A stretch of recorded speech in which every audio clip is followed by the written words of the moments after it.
Welcome back. You're watching Business Today on KTN News, and let's just remind you of our top story where the Court of Appeal a few hours ago ordered the release of 7 medical doctors union officials who had on February 13th been sentenced to 1 month in jail. The officials have been set free, of course, pending the hearing and the determination of the appeal against the Justice Helen Wasilwa decision to jail them. And of course the parties are expected back in court on February 23rd. So we are going to be keeping you up to date with the latest developments, because medical doctors are, as we speak, at the Uhuru Park.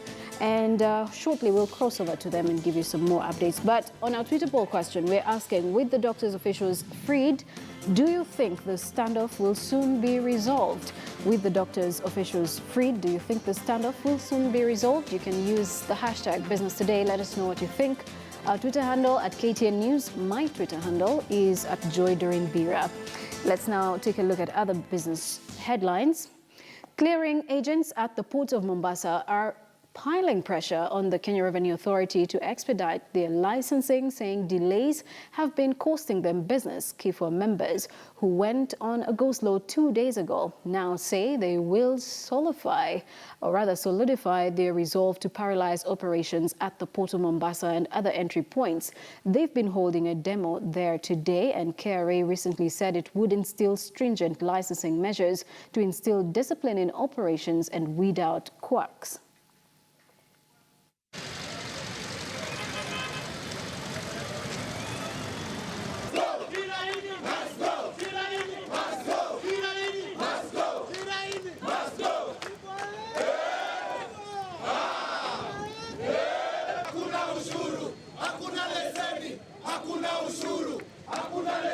We are saying we want this thing of biodata to be maybe given more time.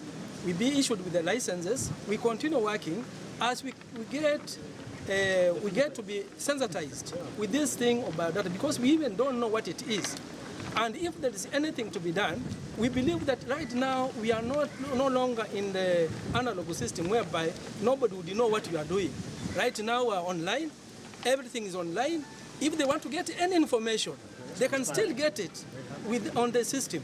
So anything that they want, either from the directors or from the employees that are employed with any particular company, they can still get it online.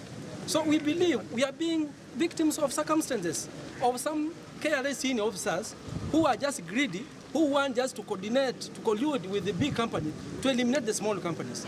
We are not happy with this kind of thing. We want all of us to work. We came from far to come and look for employment. We are creating employment opportunities for our young men who are with us here right now. Now, 17 years ago, this phone was launched. It was one of the biggest technology investments at the time by Nokia, that is the 3310. Now, HMD Global, the Finnish company that now makes Nokia phones, is reportedly preparing to launch a modern version of the 3310 ahead of Mobile World Congress, a mobile industry congress to be held in Barcelona, Spain on the 26th of February. It will reportedly retail for about $63 in Europe.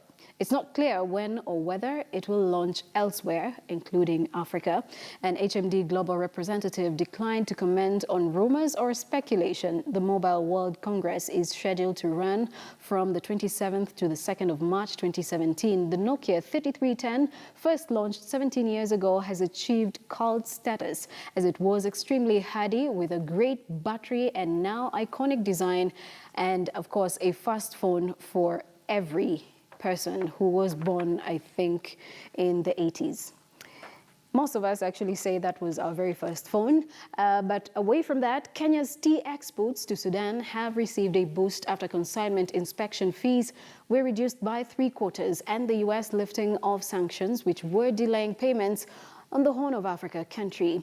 Sudan has been levying an inspection fee of $82 5,800 shillings on every consignment of tea originating from Kenya, subjecting exporters to high costs of doing business. The two countries have, however, reached an agreement which will see Sudan slash the cost of tea inspection by 75% to 20,700 Kenya shillings. The directorate said Kenyan exporters incurred a cost of 155 million between January and December, when the directive on mandatory inspection of the tea was in force.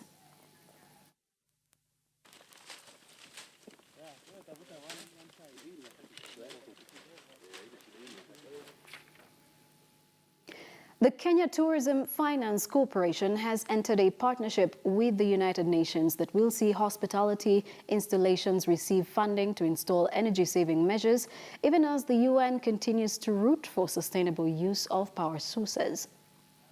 The technical expertise will run from the issue of the construction and the advice from the beginning of how does someone has to start the process of investing in an eco facility. And also it goes further, and actually on those people who want to convert well-established facilities and they want to make them eco-friendly, how do they actually come up and get that expertise from UN Habitat? And that is the whole idea behind this. And the rationale is actually on two things. Tourism Finance Corporation provides funding that goes towards development of tourist facilities and recreational facilities. We want to assure that as Kenya grows, we are highly dependent on, obviously, the wildlife. We're highly dependent, the tourism sector is dependent on nature. As the tourism sector is dependent on nature, you will find that the environment is very key. And the environment being very key, we as a stakeholder and a government agency which is mandated to develop the tourism sector, we believe that such a partnership will not only bring on board and make Kenya become greener in future, but also have facilities that are recognized internationally to be green. We need to take cognizance to the advancement of the technology and design building that can also generate energy and not only consume it. We need to have, our building should become a powerhouse. When I say powerhouse, I mean a building with a rooftop with solar energy, like our offices as Gigiri. We actually, in Gigiri, our new offices, we are generating 30% more energy than our energy need. And it will be good to have such building, seeing many of those buildings around. And on our Twitter poll question, we asked, with the doctors' officials freed, do you think the standoff will soon be resolved? With the doctors' officials freed, do you think the standoff will soon be resolved? A majority of you are saying no, and some of you are saying yes. But let me just read a few of your views. Bonnie Mativo, you're saying implementation of CBA 2013 will solve public healthcare strikes once and for all. And Emmanuel, you're saying the doctors need to be given their demand fully. And we're having Sylvester Okwero, who is saying the government should stop oppressing the people who serve Kenyans. The CBA should be discussed. And Adan, you're saying the CBA was negotiated and signed in 2013. What other negotiations are there to be made? And finally, Marilyn Juma, you're saying they should know this epic battle is against the nation of Kenya. It's not about cowing us. It's about a leader who understands us. There we go. And finally, Frank Orinde, you're saying you can never trust this government. Let the government implement the entire collective bargaining agreement. Those are some of the views coming through regarding our Twitter poll question. Now, we've come to the end of the show, but before that, we'd like to cross over to Uhuru Park, if I'm right, but I think that's going to be on Worldview, so do stay tuned for that. For more business, remember, you can log on to ktnnews.com. My name is Doreen Biira. Have a good afternoon, and God bless you.